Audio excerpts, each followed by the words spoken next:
Okay, hi y'all. Welcome back to my kitchen. It's been over an hour, a little bit more than an hour for the soup. So what I did is I just turned it off. Now what you want to do is you want to remove the chicken, the turkey carcass, and let them cool on a cutting board. You're going to throw everything else except for the liquid in the stock. So you're going to take the parsley and the onions and you're going to toss those. You're not going to be using those anymore. It sometimes helps to have another bowl next to your soup pot. I have been skimming it for fat and I see a lot of fat on top. So we're going to have to do some of that. So what I'm going to just do is I'm going to actually move this.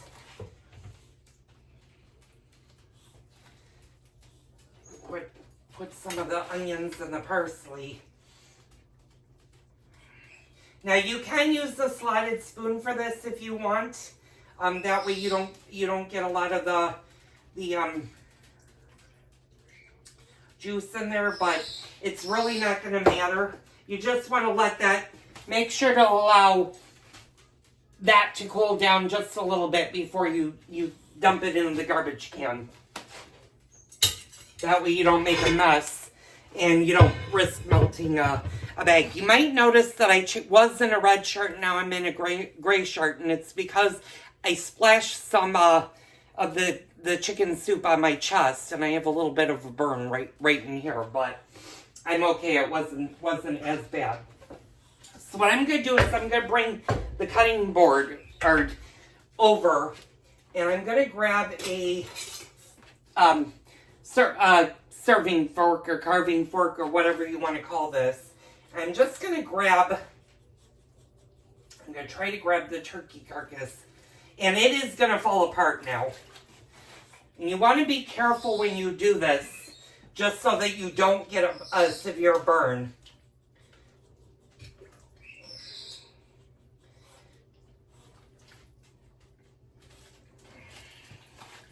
And you can tell that the chicken is nice and cooked.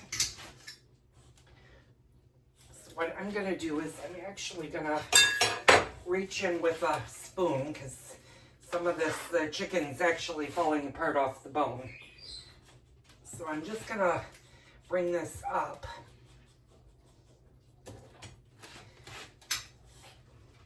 And this is the back of the turkey that's coming up now.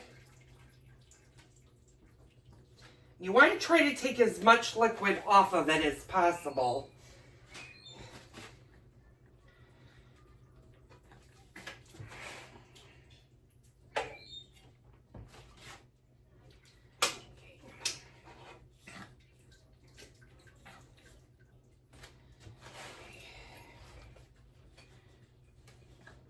And make sure if you have doggies that are underfoot, like Bella's right under me, just be careful that you're not dripping anything straight down where you can burn your dogs. And that's why it's kind of nice to have the cutting board alongside. All right, once you get most of the chicken taken off, what we're going to do is we're going to just take all of this off and we're going to put it on here.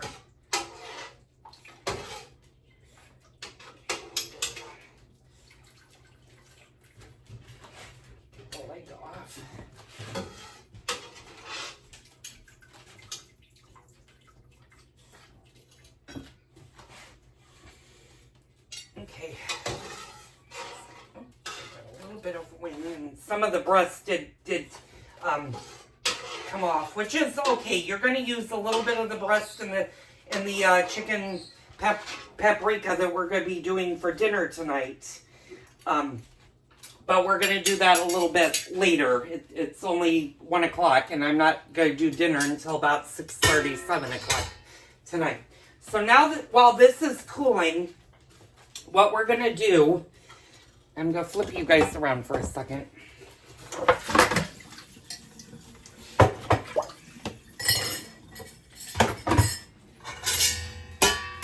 And I have my grandmother's clean pots right here. So what I'm going to do is I'm going to set that in the sink.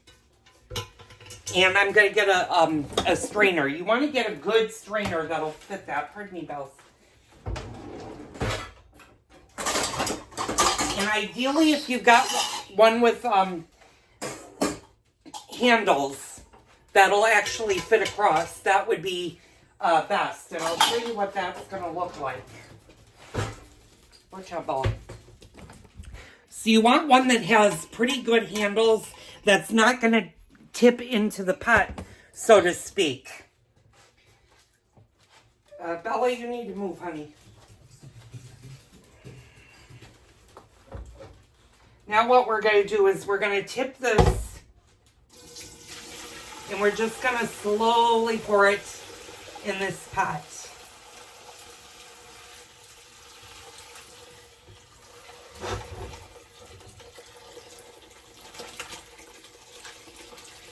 Okay, and this is going to be almost too small because I'm already at the top with this.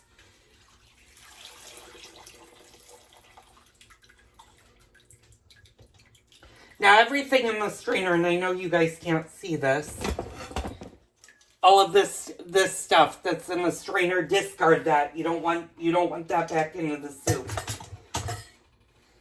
So this needs to, I'm going to show you what this looks like. This actually needs to be skimmed, but you want to let it cool for a while and allow the fat to come up to the top. And then you're going to skim off the fat. Now, with the remaining ingredients in there, what I need to do, ouch, be careful because this is very hot. Let's see if I can lift this up without burning myself. Yeah, you don't want to burn yourself. I'm just going to put this right on here for a quick second. Now, what I'm going to do is I'm going to get the pot that we're going to make.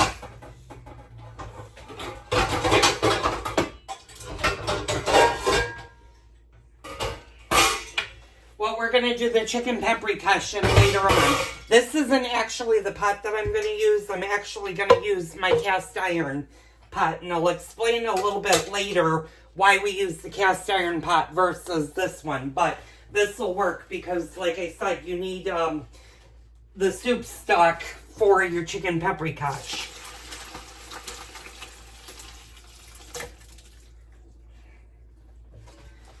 And now that I can't see, ooh, give me a minute, my glasses seamed up. Okay, now that that's pretty much empty, you can go ahead and clean that. Now everything in this, I'm going to show you what came out of the pot. You kind of want to go through that with for your soup. So I'm going to put that off to the side and do that in a minute.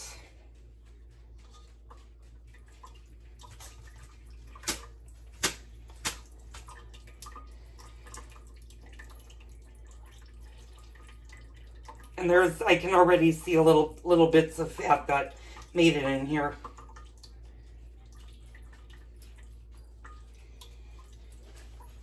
Okay. Right now, make sure that this is a little bit cool. And for the chicken paprikash, I know we're doing two separate dishes, but the chicken paprikash uses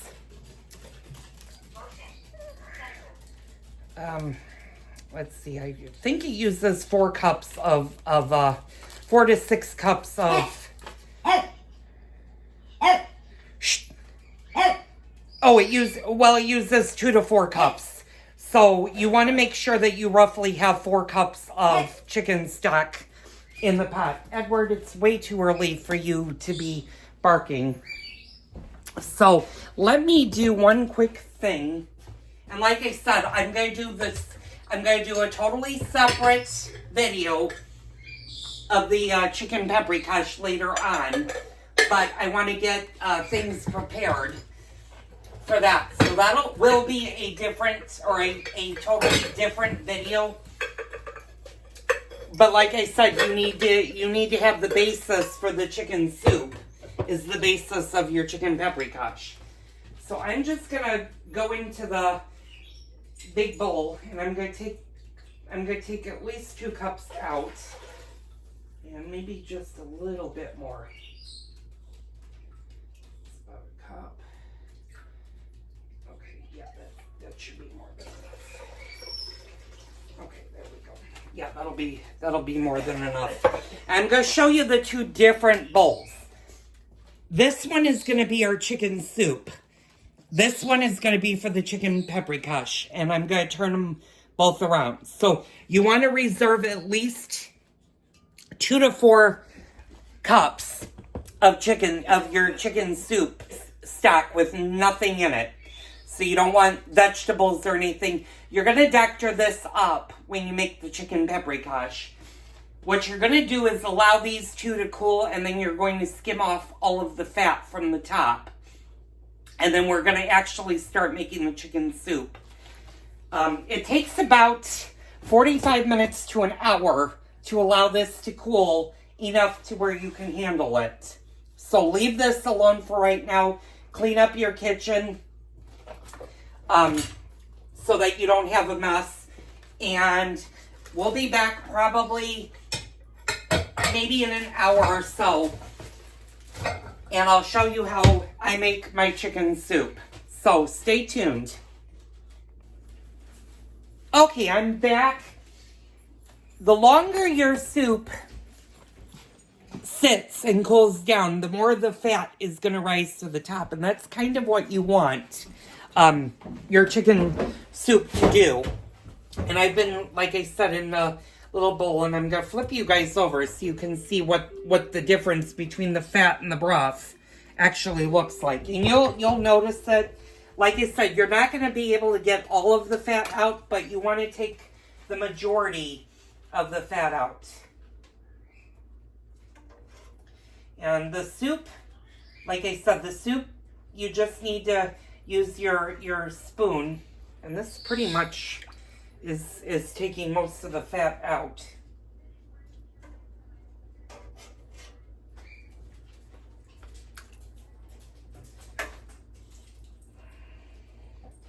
And sometimes you'll get little white globs of fat on top. You just want to grab those too.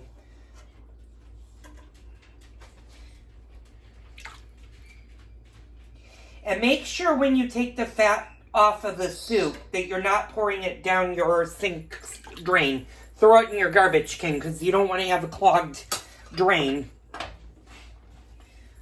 with soup. So now that we've done that, and I think that's most of the fat that we can take off. Now what we need to do is we need to actually put our vegetables in this. And there is nothing, I will be honest with you, there is nothing like having good homemade chicken soup when you don't feel well, or for those really cold winter nights, or if you're sick. It's always great. I always make sure that we have at least the chicken turkey soup in the refrigerator. And I usually make this once, maybe twice a year, depending on how much we're eating soup.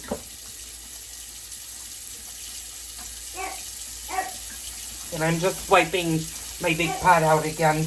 Apparently I didn't get it as clean as I thought I did. And this is one of those that you can't put in the sink because it's bigger than the sink. So let me just wash this.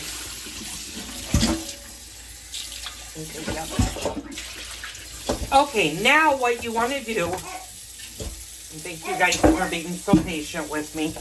Now what you guys want to do with your soup is you want to kind of taste it. Now if you used a good starter, you may not need to put any salt in it. It may have enough salt already in it. But what I like to do is just taste a little bit for seasoning. And of course, you know the mouthpiece is barking in the background.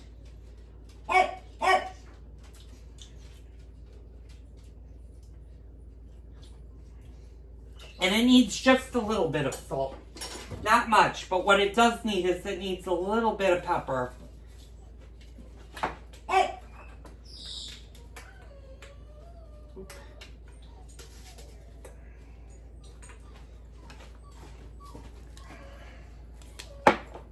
Let me put some pepper in it because it could use some ground pepper. Stop it. Okay, now that that's done, now what we're going to do is we're going to add our vegetables. Now, I just like a basic chicken soup that has carrots and celery in it. And I have fresh carrots right here, and you're going to see them. Those are the fresh carrots. But let's deal with the celery first. And while I'm thinking of it, I'm going to just take the remaining bones out of the breast. And like I said, we're going to take these breasts and we're going to do something with them a little bit later on. I think that's all we need to do. Okay, so I'm going to take my celery. How much celery you put in is up to you. I have a pretty big pot, so I'm going to use probably maybe 6 things of celery, or maybe even this whole stack of celery, because I like celery in soup. What you're going to want to make sure is always make sure you wash your celery. Do the same thing with your carrots, and make sure you peel your carrots. Now I'm going to have to adjust my sink so that I have cold running water.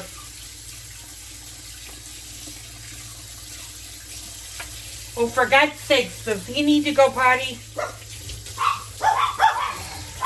All right, you guys need to hold on for a minute.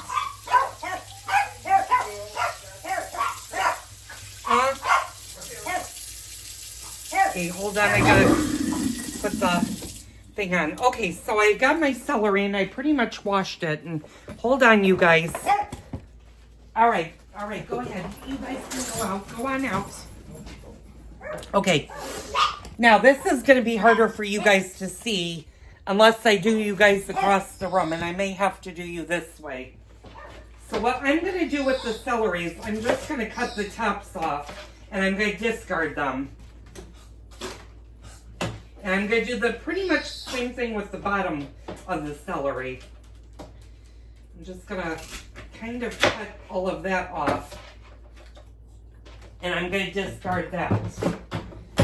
Now, it's up to you on how big celery you have. My grandmother used to put fairly big chunks in it. My husband doesn't like that, so I'm going to do more bite-sized pieces. And they don't have to be small. I'm just going to do them in little chunks like this. And you're going to do that for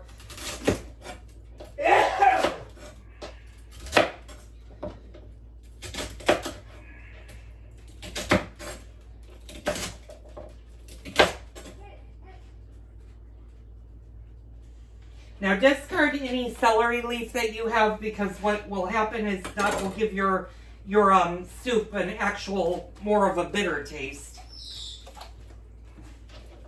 And then I'm just going to add the celery.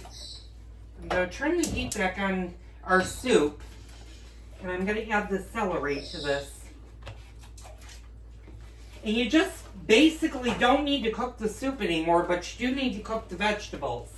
Once your soup has started to boil again, turn it down to a simmer, and it should only take about 15 to 20 minutes. Now with your carrots, what I'm going to do is I'm going to take a bunch of carrots out. And I'm going to use, I think I'm going to use 4. These are pretty big carrots. So what you're going to do is you're going to wash and peel your carrots. And then you're going to do the same thing you did with the celery. You're going to cut them into little chunks and add them to the soup. After 15 minutes, give your soup a good stir. Taste for seasonings. If you need to add salt and pepper to it, do that. And then when you're ready to serve, if you're going to serve out of the bowl, I don't suggest heating noodles directly in the pot, because what happens is noodles will take a lot of the moisture out of the soup. So what I do is whatever amount that we want for dinner or for lunch, I'll put that in another pot, and then I'll add the noodles to that. But you can add noodles, you can put rice, you can have chicken and rice. But now you've got a good homemade chicken soup that you can freeze, and it will definitely, when you're not feeling well, heat yourself up some of your homemade chicken soup and you'll feel like $1,000,000. So thank you for tuning into this portion of Cooking with Joel. On the next segment, we're going to get into the chicken paprikash, so stay tuned for that. Okay, hi all, I'm back. I just wanted to show you, we're coming at, it's been about 25 to 30 minutes, and the soup is basically done. What you want to do after about 25 minutes after you add your vegetables is with a spoon or a fork or something, you just want to make sure that they're soft enough that they're not still hard, that they're cooked all the way through. Now the celery is, and the carrots, what I like to do is, I'm going to take, yeah, the carrots are pretty much thin all the way through, and they'll still cook after you turn the heat off for your stove, so you don't need to worry about them not continuing to cook. They'll get softer. So what I like to do at this point is turn off the stove. If you're not going to eat the soup, let it start cooling down, because it's going to take a couple of hours for this to actually cool down before you can put it in containers and or freezer bags and freeze it. Now this usually takes about a day. What I usually do the first day is I will cover it and put it in the refrigerator and let it completely get ice cold, and then tomorrow I'll do whatever I need to do to freeze it. And that's your chicken soup. Now I would call this chicken noodle soup. However, like I said in the earlier segment, I would not add noodles to this, because if you do add noodles directly to this, what has the tendency to happen is the noodles actually will expand. So what I usually do is, if you're going to serve some soup later on, is ladle out what you're going to use in a different, smaller pot, obviously, and then add your noodles to that, and that makes it the chicken noodle soup. So I hope you guys enjoyed this. Good eating. This is a great soup to have on hand for those cold winter nights, or just in case you get sick and you need something homemade and you don't feel like cooking. You can always just heat up your soup and you know you've got a good pot of chicken noodle soup or chicken soup. So I'll see you on the next Cooking with Joel video.